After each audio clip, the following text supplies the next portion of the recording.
Market value 1,00,000 గజం అని చెప్పాడు. 50 కోట్లు ఒక ఎకరం. అంటే దగ్గర ఇప్పుడు చూస్తే మొత్తం 50,000 కోట్ల ఆస్తి. 50,000 కోట్ల ఆస్తి. ఇది కేవలం ఇక్కడ ఉండే కొంతమంది బడాబాబులు, పెద్దవాళ్ళు, డబ్బులు ఉన్న వాళ్ళకి జస్ట్ 12,000 గజం ఉన్నదాన్ని 4,000 గజం ఇచ్చేస్తా అంటున్నారు. ఆ 4,000 గజం ఇచ్చేసి అపార్ట్మెంట్లు కట్టుకోండి, పరిశ్రమ తీసేసి కాలుష్యానికి అందరం వ్యతిరేకం. కాలుష్యం ఉండే పరిశ్రమలు హైదరాబాద్ లో ఉండాలా వద్దా అంటే తరలించాలి. మనం కూడా ప్రయత్నం చేసాం. తరలిస్తే ఎక్కడ తరలించాలా? మనం ఫార్మాసిటీ అని పెట్టాం. ఫార్మాసిటీ అంటే ఇక్కడ పరిశ్రమను అక్కడ తీసుకెళ్లాలి. ఇప్పుడు మీరు అందరూ ఉన్నారు, మీకు పిల్లలు ఉంటారు, స్కూల్స్ ఉంటాయి, అట్లాగే మీకు కావాల్సిన ఇక్కడ చిన్న చిన్న వ్యాపారాలు, అవన్నింటినీ కూడా అక్కడ ఏర్పాటు చేసి తరలిస్తే పోతుంది, లేదా పోదు. కాబట్టి తరలించాలంటే కూడా మొత్తం వ్యవస్థ ఏర్పాటు చేయాలి. ఈయనేం చేస్తున్నాడు?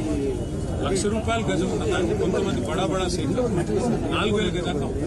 వాళ్ళు ఏం చేస్తారు?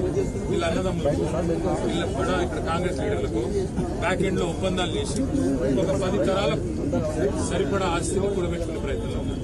హైదరాబాద్ లో మీకు గుత్తులాపూర్ ఒక పార్క్ కడదామంటే జాగలేదు. అన్న చెప్తున్నాడు ఇందిరమ్మ ఇల్లు ఇవ్వచ్చు కదా, మరి మీకు ఇందిరమ్మ ఇల్లు కడతా అన్నాడు. మరి ఇందిరమ్మ ఇల్లు ఇందులో సగం తీసుకొని కట్ట ఎవడతానండి? ఇందిరమ్మ ఇళ్లకు జాగలేదు. రోడ్ వైడనింగ్ చేద్దామంటే జాగలేదు. పార్కింగ్ కి జాగలేదు. ఆఖరికి చచ్చిపోతే బొందలగడ్డకు జాగలేదు. ఇవన్నీ ఇట్లా పెట్టుకొని అపార్ట్మెంట్లు, మాల్స్ ఇష్టం ఉన్నట్టు కట్టుకొని నేను పర్మిషన్ ఇస్తాను. కరెక్ట్.